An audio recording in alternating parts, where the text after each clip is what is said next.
Hoy es un día muy especial para todos, ¿verdad? Un día más que especial entre todos los días del año. Recordamos a mamá.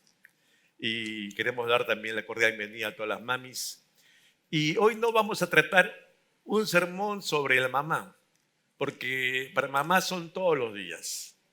Pero creemos que no hay mejor regalo para el ser humano, incluida mamá, que tener clara convicción de ese regalo que Dios nos da, que es su salvación. Y por eso vamos a continuar nuestra serie sobre Romanos, pero claramente en este capítulo 3, que es el que sigue, uno por semana, hasta el capítulo 8, que es toda la serie doctrinal, quiero que tu mamá que estás aquí o se estás viendo, tengas claridad sobre qué significó realmente la obra de Jesús en la cruz a la luz de la epístola de los Romanos. Y por eso yo quiero invitarte a hacer una breve recapitulación de lo que vimos las 2 primeras semanas. Iniciamos, y si pueden ver en pantalla, con el Evangelio, donde vemos que el Evangelio en el capítulo 1, según la epístola de los Romanos, es el poder de Dios para salvación a todo aquel que cree. Y este Evangelio se revela por fe y para fe. Dos vertientes, por fe y para fe. Pero este capítulo 1 de la epístola a la iglesia de Roma también dice que nos revela dos cosas.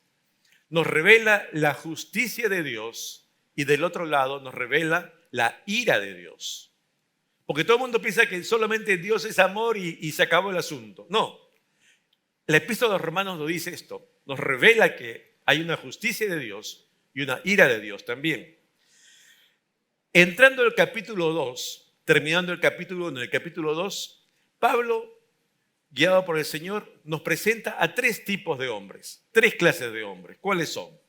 Los incrédulos o los paganos, los moralistas y luego a los religiosos que muchas veces se convierten en legalistas.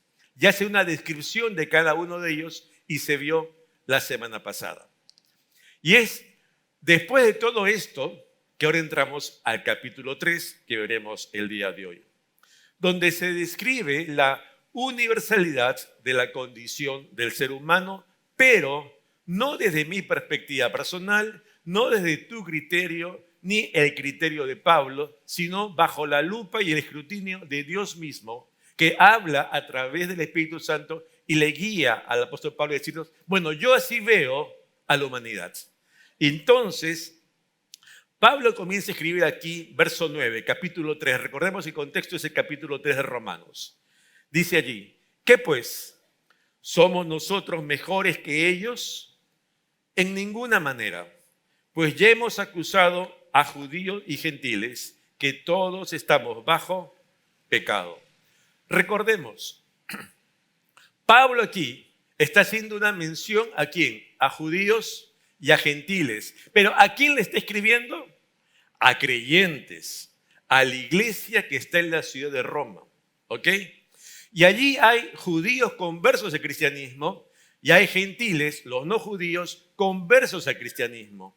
Y ellos han convergido en la ciudad de Roma y se congregan en la ciudad de Roma. Y ahora Pablo les dice, bueno, tanto judíos como gentiles, es decir, toda la humanidad, creyentes y no, nos encontramos en una situación que todos estamos bajo pecado.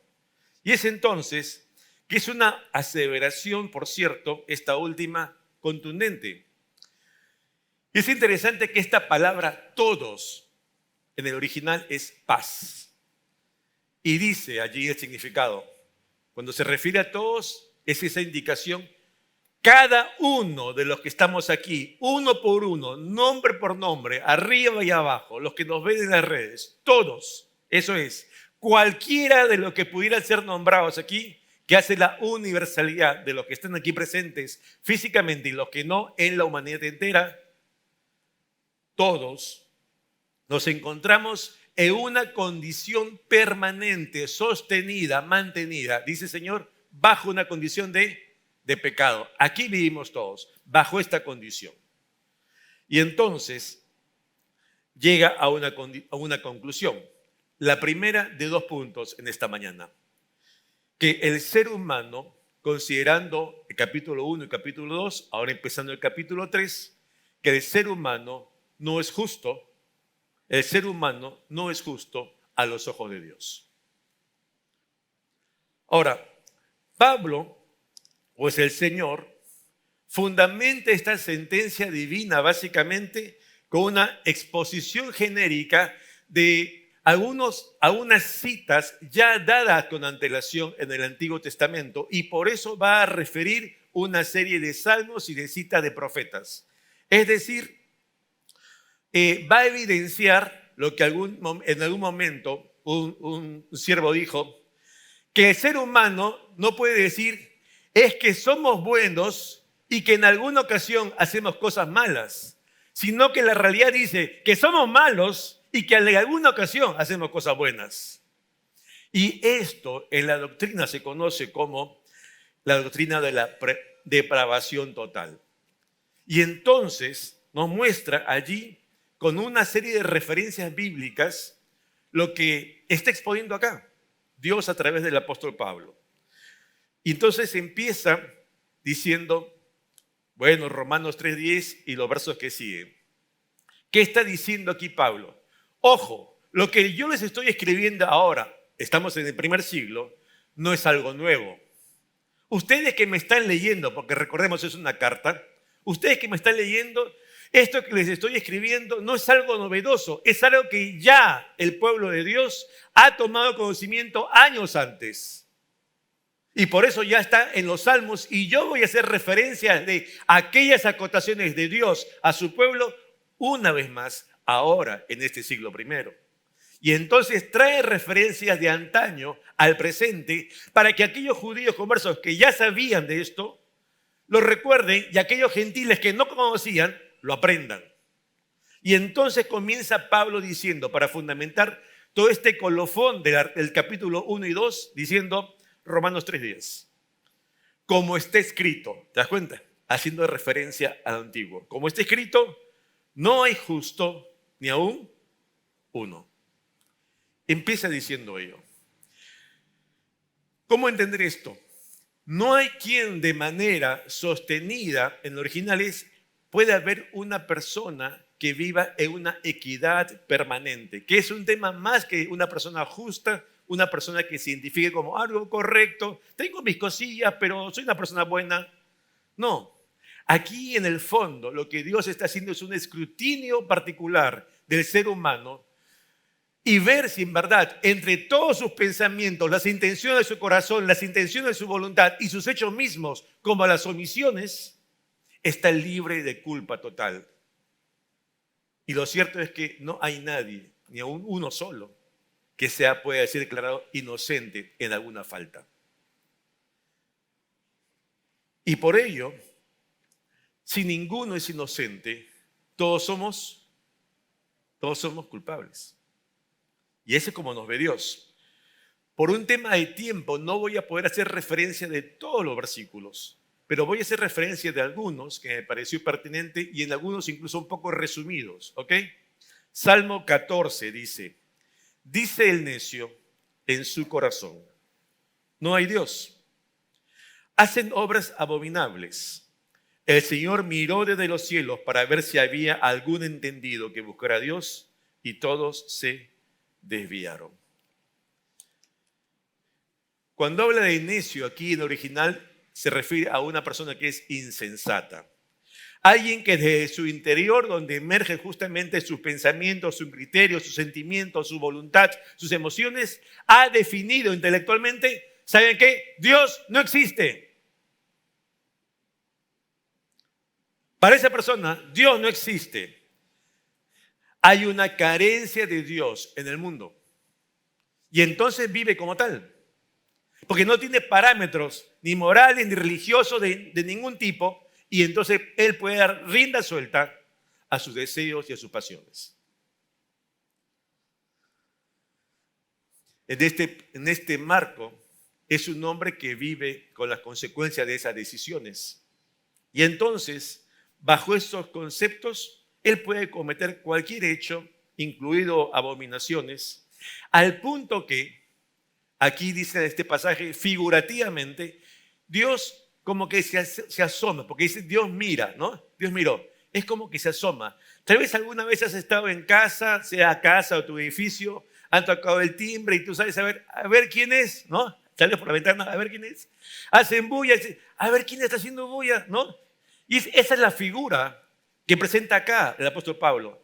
Dios en esta condición de práctica del hombre, como que se asoma sobre el mundo a ver si hay algún entendido que le buscase con todo su ser de manera permanente. ¿Y sabe qué dice? No lo hay. No lo encuentra. El Salmo 10 dice, el hombre en su generalidad, dice, llena está su boca de maldición y de engaños y fraude. Lleno. El contexto y original dice, es algo que está abastecido, colmado, ¿verdad? Algo que está lleno. ¿De qué está lleno este ser? ¿De qué está llena su boca? Recuerda, de la abundancia del corazón habla. ¿De qué está su interior? Dice aquí, su boca de imprecación, que es la traducción de maldición en el original. Imprecación. Voy al diccionario teológico. ¿Y sabes quién es el que está así? Es una persona que le desea el mal a otra. Es una persona que desea que la otra persona sufra. Cuánta maldad, ¿verdad? Es una persona que al proferir palabras o actos hace creer al oyente algo que no es verdad. Algo tal vez que porque no conoce bien el tema o porque sabiendo que no es verdad, induce al error. Y lo que finalmente produce en el oyente es una destrucción de su alma. Y a él no le importa. Y sigue adelante. Y entonces, poco a poco, va reduciendo a nada el alma de ese oyente. Con esas palabras que comienza reiterativamente. Pensemos en lo que decimos. En el diario andar. Pablo ahora cita, entre otros, al profeta Isaías y dice en el capítulo 59, sus pies corren al mal, se apresuran para derramar la sangre inocente, sus pensamientos, pensamientos de iniquidad, destrucción y quebrantamiento hay en sus caminos. Los seres humanos son personas, individuos que se apresuran hacia la adversidad.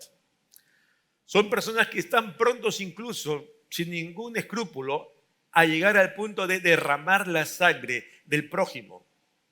Hoy, ¿cuántas veces vemos, han asaltado y bueno, no han tenido ningún miramiento para incluso matar a alguien por robarle un celular, ¿sí o no? Es un drama, pero esa es la realidad que nos pinta hoy contextualizando la presente. Hay gente que acá dice, no tiene temor de llegar al homicidio, sin ningún escrúpulo.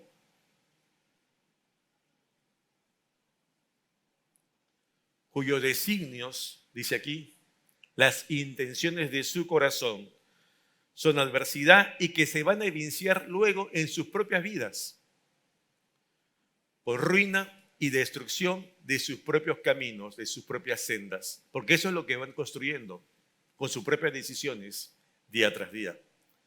Finalmente, cierra el apóstol Pablo este glosario de citas con el Salmo 36 y dice, la iniquidad del impío me dice, de los impíos, no hay temor de Dios delante de sus ojos. Son personas que han llegado al no considerar a Dios, no tener límites en su moral. Porque sencillamente recuerda, no lo consideran a Dios como alguien que existe. Y entonces el desenfreno en su forma de ser es absoluto. Es interesante que aquí en original habla de una persona que es activamente mala. Frente a esta develación del escrutinio de Dios por los hombres, entonces el apóstol Pablo escribe, capítulo 3, versos 5 al 7, lo siguiente. Y si nuestra injusticia, mira cómo se ve él también, ¿eh? Y si nuestra injusticia hace resaltar la justicia de Dios, ¿qué diremos? ¿Será injusto Dios que da castigo? En ninguna manera.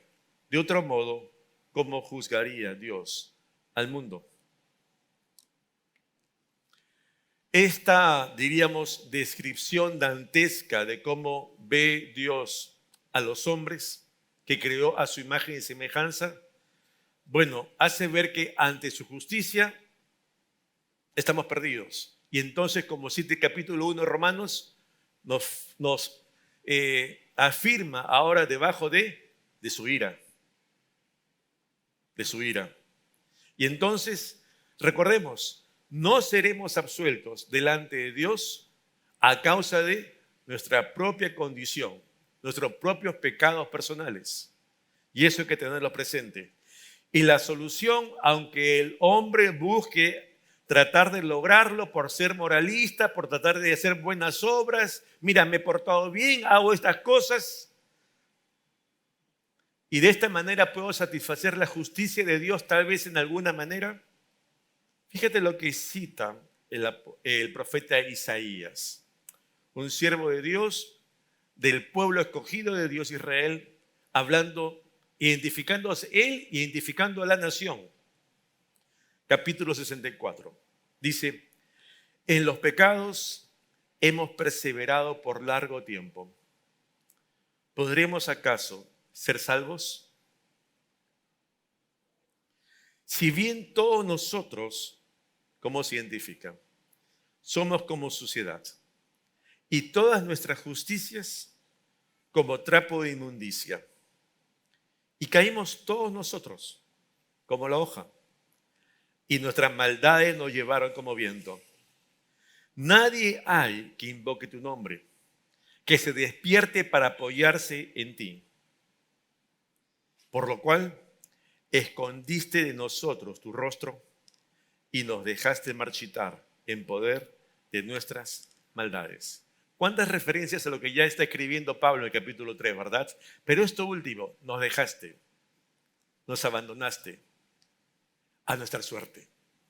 No quieren seguirme, quieren hacer lo que les plazca. Dice Dios, háganlo. Háganlo. ¿Quieren tomar sus decisiones? Háganlo. Son libres de hacerlo. Siempre recordamos de tanto en tanto aquí en este púlpito, el hombre es libre para tomar sus decisiones. Pero seamos maduros y consecuentes. Tras esas decisiones, cada uno de nosotros debe estar dispuesto a asumir las responsabilidades de las consecuencias de esas decisiones que tomamos. ¿Queremos tomar decisiones? Tómalas, pero asume las consecuencias. Porque esa es la pauta. Y entonces aquí Dios, ¿qué cosa hizo? Lo suelta. Y es lo que cita el capítulo 1, que dice Dios que los entregó. Los entregó justamente, lo mencionamos en la primera semana, a la inmundicia de su concupiscencia. Los entregó a pasiones vergonzosas y los entregó a una mente reprobada. Hagan ustedes y vean ustedes. Y allí en el capítulo 1 se desarrolla justamente el quehacer de cada uno. Entonces, frente a este cuadro de cómo nos ve Dios, la pregunta es, ¿habrá alguna solución para el hombre? Porque este es un drama, ¿verdad? Visto así, estamos fritos. No hay nada que hacer. Y la respuesta, si es que hay una solución, es sí. Y ese es justamente el punto 2 y la segunda parte de este capítulo 3. Así que por favor te pido que prestes total atención, porque esta es la solución al problema. Y el punto es, si es que no hay uno que sea justo ni aprobado delante de Dios por sí mismo, el segundo punto es, el ser humano será justificado por su fe en la redención que es en Cristo Jesús. El ser humano será justificado por su fe en la redención que es en Cristo Jesús. ¿Qué nos habla? Nos habla de una esperanza, de una promesa. y una expectación de cambio posible, de un destino final de perdición y de condenación a salvación, de un estado de vernos injustos a los ojos de Dios a vernos ahora justificados por Dios. Y este cambio que es posible lo comienza a explicar Pablo ahora en esta segunda parte del capítulo 3. Y entonces dice, se han roto entonces todos los paradigmas morales que pueda el hombre esgrimir para de una u otra manera decirse, pero yo sí muero, voy al cielo, sí, voy con Dios. Mentira. Eso no dice la palabra de Dios en ninguna parte.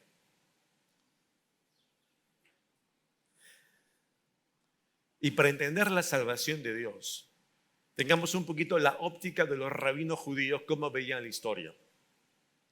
Y la ven así, en 3 etapas. 1, previo a la existencia de Moisés, es decir, antes de la ley. Un segundo aspecto, durante el periodo de la ley. Un tercer aspecto, en el tiempo del Mesías. Pero no se refiere solamente a hace 21 siglos, sino que está vigente hoy hasta que Él venga. Hoy vivimos este tercer tiempo. Los judíos siguen esperando al Mesías, nosotros ya estamos aquí. Entonces, la justicia de Dios se pone en evidencia en la persona del Mesías. ¿Quién es? Jesús de Nazaret. ¿Ok?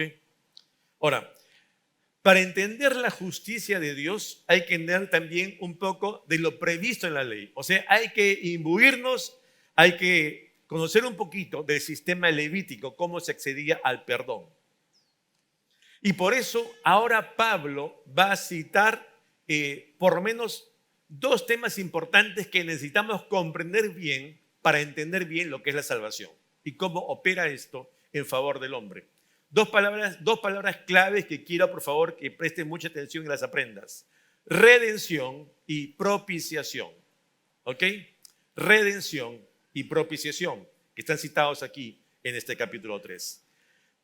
3, 24 y 25 dice, siendo justificados gratuitamente por su gracia, mediante la redención que es en Cristo Jesús, a quien Dios puso como propiciación por medio de la fe en su sangre, para manifestar su justicia.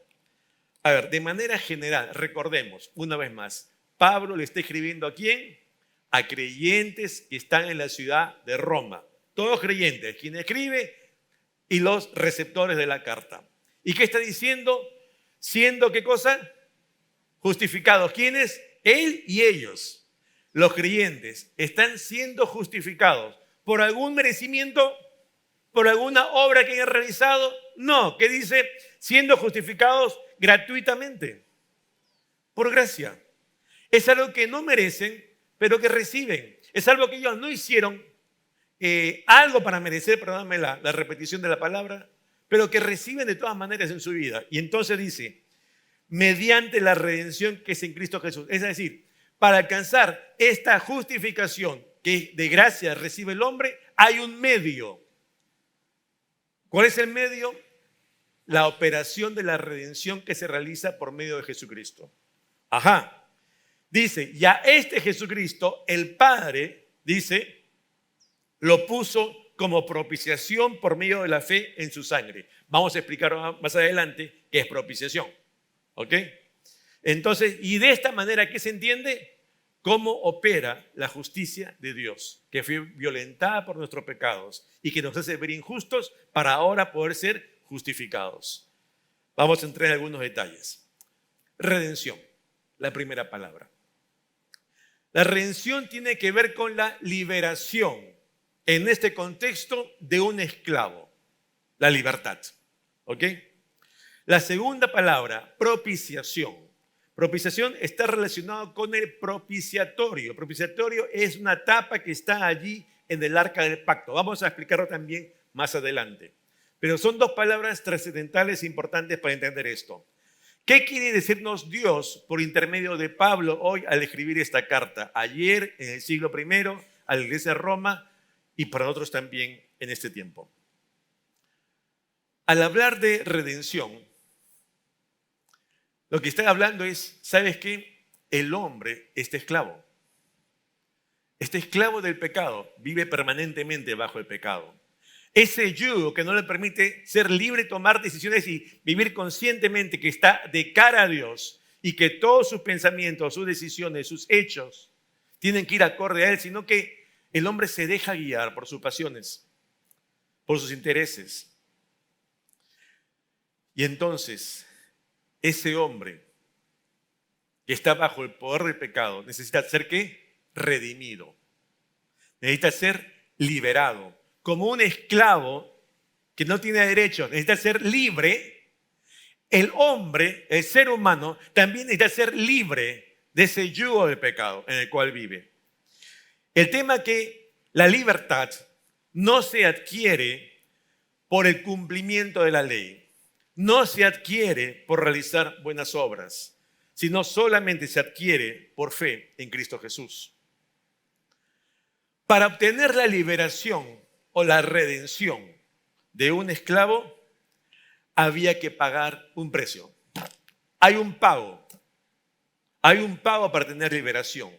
Recordemos, siglo I, está escribiendo en el siglo I, no podemos olvidarnos del contexto. En el siglo I hay esclavos. Y entonces cuando Pablo escribe, todos los que leen entienden perfectamente. Ellos viven con esclavos al costado y en sus casas. Saben cómo es esto. Es su vivencia.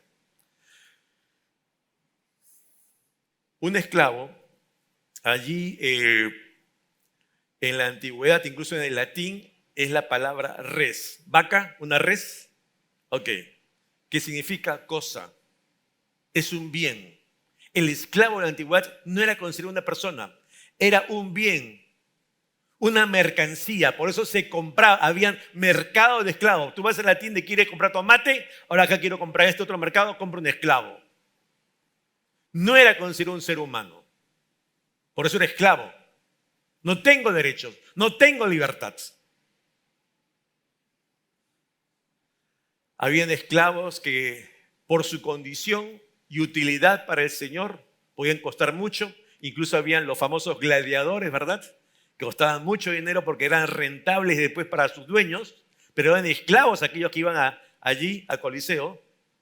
Pero había otros esclavos pues que valían 2 por tercio, ¿no?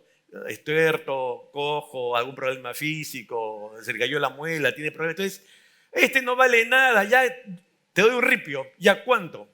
¿Sabes cuál era el peor precio que podías darle por un esclavo así en las peores condiciones? 30 monedas de plata. ¿Te suena el número?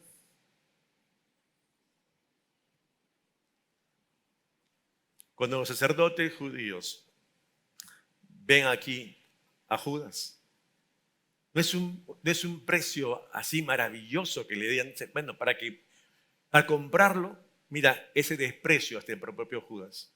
Vamos a darle esto. Y Judas, por la codicia, acepta hasta eso. Pero ¿cómo se obtenía entonces la libertad? Mediante el pago de un precio. Esa es la figura, esa es la redención, la liberación de un esclavo. Y entonces, Pablo toma este concepto de pagar para obtener libertad para justamente llevarlo a nuestro contexto. Y es el pago que realiza Jesús por medio de su muerte y el derramamiento de su sangre en la cruz del Calvario, por el cual ahora nosotros podemos ser libres de esa esclavitud del pecado. Y es esa analogía y ese paralelo donde Jesús derrama su sangre y entonces allí está el precio de nuestra liberación. Fíjate lo que escribe Pablo a la iglesia en Colosas. Dice, y trasladado al reino de su amado Hijo, que habla de Jesús, en quien tenemos, ¿qué cosa? Redención, dice allí la palabra, por su sangre. ¿Qué más? El perdón de pecados. Es en Él, en Jesús. Ahora, cuando Pablo se refiere que Jesús derrama su sangre, no para nuestro perdón, está simbolizando, ¿sabes qué cosa? Lo que se realizaba en el propiciatorio. Ahora, Quiero que veas tú, por favor, el arca del pacto. Debe haber una imagen allí del arca del pacto. Es como una cajita, ves ahí dos ángeles que son dos querubines, ¿verdad? Que están tapando allí esa cajita que parece un baúl. La tapita allí que está debajo de los ángeles, ese es el propiciatorio. ¿Ok? El arca del pacto simbolizaba la presencia de Dios delante del pueblo de Israel, del pueblo escogido. Tú recordarás cuando Moisés ve allí en el monte ese zarza ardiente que dice, finalmente se da cuenta, ese es Dios mismo, la presencia de Dios. Y esa presencia de Dios después la vive el pueblo de Israel cuando es libertado de Egipto y pasa por ese éxodo y tú ves las nubes, ¿no? De día y de noche, esa columna de fuego. ¿Qué dice Israel? El Señor está con nosotros. La presencia de Dios es manifiesta para el pueblo de Israel. Dios mismo le dice, construye un arca, construye un tabernáculo, que es, en teoría hoy sería un templo moviente, ¿verdad? Y dentro de ese tabernáculo hay dos secciones, donde la segunda sección, que está tapada por una cortina, ahí se conoce como el lugar santísimo, y allí se deposita ese arca del pacto, donde el pueblo de Dios tenía conciencia, el Señor está con nosotros. Decía, esta es la presencia de Dios en medio nuestro. Y allí entonces Dios ejemplifica esto. Hay una fiesta que tiene el pueblo judío cada año, que es la fiesta de la liberación o la fiesta de la expiación del perdón de pecados, el Yom Kippur, que se realiza una vez al año. Tú vas a ver a un sumo sacerdote que entra una vez al año a este lugar santísimo, si pueden poner la figura, por favor. Y entonces lleva la sangre de ese cordero sacrificado y la rocía sobre ese propiciatorio que está allí. ¿Lo ves? Y entonces Dios ve a la humanidad y ve qué cosa sobre el propiciatorio, qué cosa va a ver. La sangre derramada de ese cordero sacrificado. Y de esa manera, ¿qué cosa ve? Su justicia satisfecha. Porque la paga del pecado es muerte. ¿Y cómo se evidencia la muerte? Derramamiento de sangre. Y entonces dice, mi justicia ha sido satisfecha, se aplaca su ira. Esa figura la trae ahora para Jesús. ¿Ok? Para Jesús. Y entonces Dios puso a Cristo como propiciatorio en nuestro favor. Y es por medio de él que nuestros pecados son perdonados. Somos libertados de esta servidumbre del pecado, ¿no? De la ira de Dios y tenemos reconciliación con Dios, paz con Dios y un encuentro entre ese Dios santo y el hombre pecador en este punto de la historia. Teológicamente se veía este tema de la propiciación que solo cubría pecados, tapaba los pecados. Sin embargo, con Jesús ocurre algo distinto, que nos debe llenar también de esperanza, como una promesa. Tú recordarás cuando Juan el Bautista está empezando su ministerio, ¿verdad? Y está allí bautizando en el río Jordán. Y se le había preguntado a él si él era el Mesías prometido y dijo que no. Pero en un momento dado ve venir a Jesús. Y creo que todo el mundo occidental conoce esto, porque es parte de nuestra cultura religiosa. Cuando ve venir a Jesús, que dice, he aquí el Cordero de Dios que quita el pecado. ¿Te das cuenta? Es un cordero que hace referencia a este sacrificio. Es un cordero que va a ser sacrificado y va a derramar su sangre. Es un cordero no provisto por el hombre año tras año para buscar su perdón delante de Dios y aplacar su ira, sino es un cordero que ha sido provisto por Dios mismo en favor del hombre. Es un cordero que no solamente va a tapar el pecado del mundo, sino que lo va a ¿qué? Quitar. Va a darnos perdón total. Perdón de nuestros pecados. ¿Cómo se aplica finalmente esta justificación para nosotros hoy? Únicamente mediante la fe. Mediante la fe, porque se aplica al creer en esta obra de Dios por medio de Jesucristo, quien nos redimió al constituirse Él justamente en nuestro propiciatorio para perdón de pecados, nuestro redentor, nuestro libertador, esos pecados pasados, presentes y futuros. El apóstol Juan el discípulo amado, hacia el final de las Escrituras, dice en 1 Juan lo siguiente: abogado tenemos para con el Padre, ¿a quién? A Jesucristo el justo. ¿Y qué habla del Hijo? Y Él es el Hijo. ¿Qué cosa es nuestro? Él es la propiciación, mira, por nuestros pecados. Y no solamente por los nuestros, sino también por los quién? Los de todo el mundo.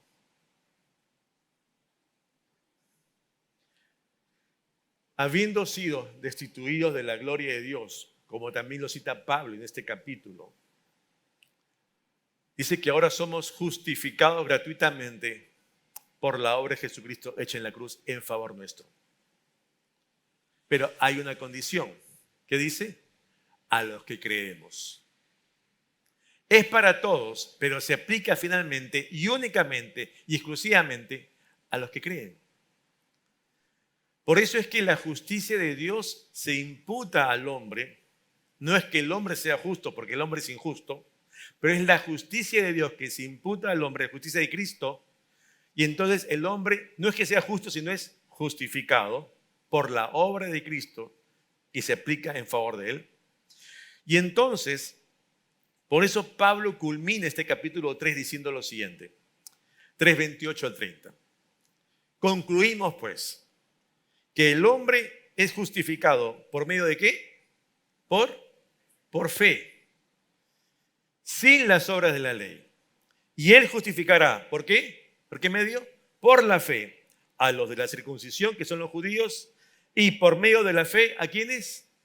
A los gentiles, al resto. Es decir, somos justificados por fe, tanto judíos como gentiles. Somos justificados por fe, unos y otros. Somos justificados por fe, la humanidad. Pero para ser justificados, ¿qué necesitamos? Creer. Solo el que cree en la obra de redención y esa propiciación efectuada por Cristo en favor de uno, entonces tiene ¿qué? La redención, la liberación, el perdón de pecados y la vida eterna y la vida nueva. ¿Se entiende? Es entonces que en Jesucristo queda satisfecha la justicia de Dios. Queda satisfecha su justicia para todo ser humano. Y esa fe en su obra de redención y de propiciación en favor nuestro, entonces nos da la salvación. La pregunta es, ¿lo crees? ¿Lo crees? Porque no sé, es más que una decisión. ¿Se trata de qué? Una convicción en tu vida, en tu corazón. Lo creo. Y por eso quiero terminar con un pasaje del capítulo 1. Recuerda el inicio. 1:16 dice, porque no me avergüenzo del evangelio, porque es poder de Dios. Mire, propósito, ¿para qué? Para salvación. ¿A quién? Dice, a todo aquel que cree. Porque hay quienes no creen. Fíjate lo que dijo Dios en capítulo 3. Hay quienes viven sin Dios, no les interesa creer en Dios y toman sus decisiones sin Dios. Hay quienes no quieren creer y van a vivir así. Y entonces, bueno, aquí Dios nos dice, a estos hombres, así los veo yo, injustos. Y van a pagar consecuencias en el día del juicio. Pero esta condición puede ser cambiada y puede ser justificado si llega este hombre y mujer a creer en lo que hizo Jesús en la cruz, donde nos redimió, nos dio libertad y fue propiciatorio al derramar su sangre en favor de cada uno. ¿Te das cuenta? Amén. Yo te invito a que tú puedas inclinar tu rostro allí donde estás. Y cada uno pueda considerar más que una decisión esta convicción. Este llamado del Señor a que podamos creer en esa obra de redención y en esa propiciación efectuada en favor del hombre, en favor de los de la circuncisión y de los de la incircuncisión, en favor de judíos y gentiles, en favor, como dijo Pablo, de todo el mundo, decía Juan también. En favor tuyo, pero si puedes creer, porque no me avergüenzo del evangelio, porque es de salvación de Dios para todo aquel que cree. Y la pregunta que te hago yo una vez más, todos en silencio, todos con la cabeza inclinada, es si tú crees esta promesa de Dios. Si están haciendo retomando esta convicción por primera vez, yo quisiera orar por ti. Mientras todos estamos con los ojos cerrados y cabeza inclinada, quisiera reconocer a quienes están tomando esta decisión y puedan levantar su mano allí. Quisiera orar por ustedes. Hay alguien que está haciendo esta manifestación en privado, en reserva. No vamos a pedir que pase adelante, sino allí en su sitio. ¿Hay alguien que está teniendo esta convicción por primera vez en su sitio? Ponga su mano en alto. Quisiera orar por ustedes. ¿Hay alguien en esta mañana? ¿O todos somos ya de casa? No tengas vergüenza, no tengas temor, porque no es un asunto con nosotros. Es un asunto de cara a los ojos del Señor.